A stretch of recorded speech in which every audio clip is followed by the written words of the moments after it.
है पारसी समाज, इन सबसे गुजारिश करता हूं कि इस भयानक व्यवस्था को आप समझिए। नुकसान आपका बहुत है। मुसलमान तो है वैसे भी 15-16% जो होगा, लेकिन इसके व्यवसाय कौन से है? ये व्यवसाय को तुम छू नहीं सकते, या ये व्यवसाय कोई छीन नहीं सकता। जैसे पंचर की दुकान है, आप थोड़ी छीन पाओगे। मुसलमानों को कितना भी मारा जाएगा, फिर भी आपकी गाड़ी पंचर होगी तो दुरुस्त करने वाला तो मुसलमान ही, आप जाओगे तो उसी के पास, तो उसको रोजी रोटी मिलनी है। रिपेयरिंग का सेक्टर जो है, ये कोई छीन नहीं सकता उससे। वेल्डिंग का सेक्टर है, ये कोई छीन नहीं सकता उससे। मोटर रिवाइंडिंग का सेक्टर है, ये कोई छीन नहीं सकता उससे।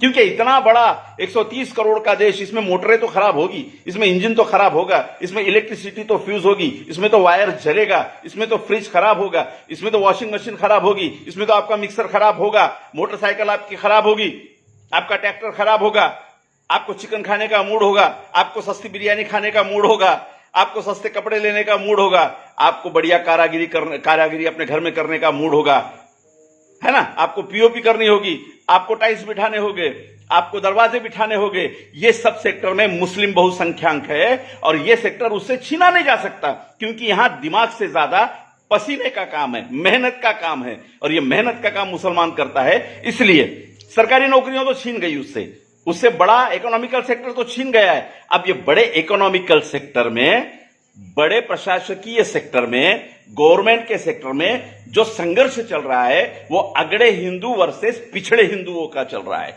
लेकिन अगड़े हिंदू पिछड़े हिंदू को अधिकार और भागीदारी न देने के लिए बीच में मुसलमानों को डालकर दिखाते रहते हैं कि पिछड़े हिंदुओं, तुम्हारा सबसे बड़ा दुश्मन मुसलमान है। अरे मुसलमानों के पास में नौकरियां नहीं है और वो किसी ऐसे अधिकार के पोस्ट में नहीं है कि हिंदुओं की नौकरियां नकार सके।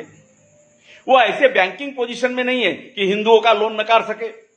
वो ऐसे कमांडिंग पोजीशन में नहीं है कि पुलिस में, मिलिट्री में हिंदुओं का प्रवेश रोक सके। वो ऐसा एजुकेशनल सेक्टर में भी नहीं है कि वो हिंदू समाज के लोगों को कहे कि तुमको टीचर प्रोफेसर करके नहीं लेते।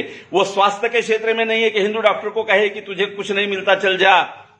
वो कृषि क्षेत्र में नहीं है कि किसानों को बोलेगा ए तुम हिंदू किसान हो, तुमको कुछ नहीं मिलता, आत्महत्या करो। सारा क्या सारा सिस्टम ये मनुवाद के मुट्ठीवर लोगों के हाथ में है और वही पूरे शोषण के लिए जिम्मेदार है। लेकिन निशाना कौन? मुसलमान। तो मुसलमान का ज्यादा नुकसान नहीं है, नुकसान मेरे हिंदू भाई का है। और ये हिंदू अगड़े वर्णवाद के वर्ण सृष्टि और वर्णवाद में पिछड़े हुए शूद्र मेरे हिंदू भाई, इनका जो संघर्ष है, इसके बीच में मुसलमानों को जबरदस्ती डालकर उनको विलन बनाकर पिछड़े हिंदुओं का शोषण किया जा रहा है। इससे इस समाज में बड़ा प्रॉब्लम 2019 में दिखाई देता है कि अर्थव्यवस्था तहस नहस हो गई। यह अर्थव्यवस्था तहस नहस होने की वजह भी यही संघर्ष है। यह संघर्ष से ग्रामीण क्षेत्र का रोलिंग रुक जाता है। मॉब लिंचिंग से केवल एक आदमी की मौत नहीं होती है, वो पूरा एरिया दहशत में आता है। बैल बाजार खत्म हो गए, बैल बाजार ठप हो गए।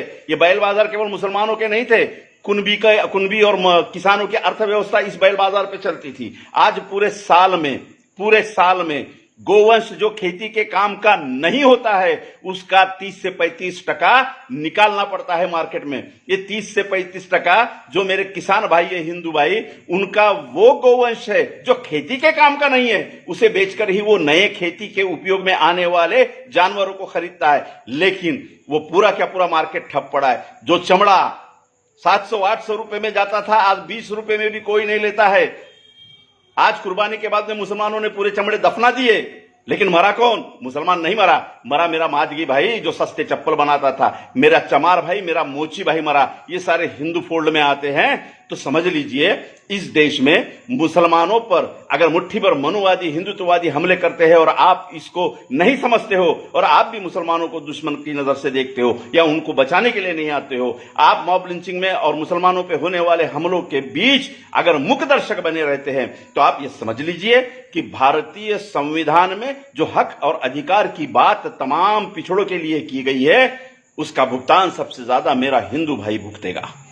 मुसलमान तो भुगतेगा, वो भुगत रहा है। पिछले 73 साल में अगर आप देखें तो जेलों में सड़ा, 73 साल में आप देखोगे तो दंगों में मरा, 73 साल में आप देखोगे तो शक की बुनियाद पे 10-10, 15-15 साल जेलों में गवाए। शक की बुनियाद पे आप देखोगे तो कहीं नौकरी में नहीं है, कहीं बैंक में लोन नहीं मिलते। मरा नहीं, जिंदा है। क्योंकि वो पसीना बहाना जानता है, वो मेहनत करना जानता है। और जिस बिजनेस सेक्टर में ये है, अरे भंगार की दुकानों से उठे उसे क्या हटा पाओगे? तुम लगाना चाहते हो भंगार की दुकान, लगाइए। तुम गली गली घूमकर ब्रेड बेचना चाहते हो, बेचिए। तुम गली गली घूमकर रद्दी जमा करना चाहते हो, कीजिए। तुम रिक्शा खींचना चाहते हो, खींचिए। तुम ऑटो में पूरी जिंदगी बिताना चाहते हो, बिताइए। तुम बाटले जमा करके उसमें से रोजी रोटी कमाना चाहते हो, कमाइए।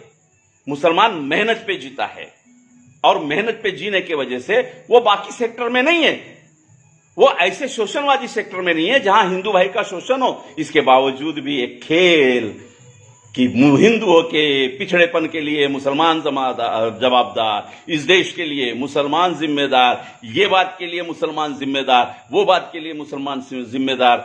मेरे हिंदू भाई होशियार हो जा, वरना महात्मा ज्योतिबा फुले, शाहू महाराज, छत्रपति शिवाजी महाराज, डॉक्टर बाबा साहब आंबेडकर ने तुम्हारे लिए जो काम किया है, वो काम ये मुट्ठी भर वनवादी लोग बर्बाद कर देंगे, और तुम फिर पेशवाई के गुलामी में आने वाले 500, 600 न जाने कितने सालों तक फिर लपेटे रहोगे।